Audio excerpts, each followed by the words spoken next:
change the column width on Wix. So you want to go to your Wix editor right here and then choose the strip or the design that you want to change the column.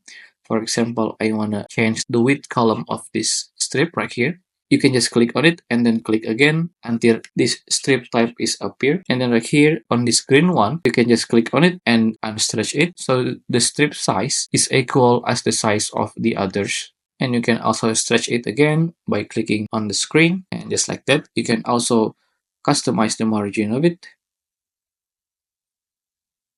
And the second one, you can click on the strip again right here and then choose on the layout. And then right here, you can choose the template of the width column. Either you want to give it each column width equal with each other or have some specific width. And then you can also adjust each of the column as you like by dragging the edge of this blue rectangle right here.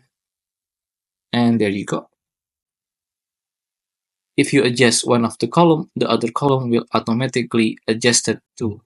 And you can also customize the spacing between them right here. If you scroll down, the first one, make the gap between on each column right here.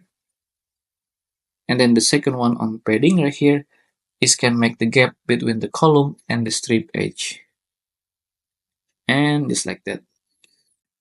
You can customize it as you like. And that's it. If you find this video useful, please consider like and subscribe.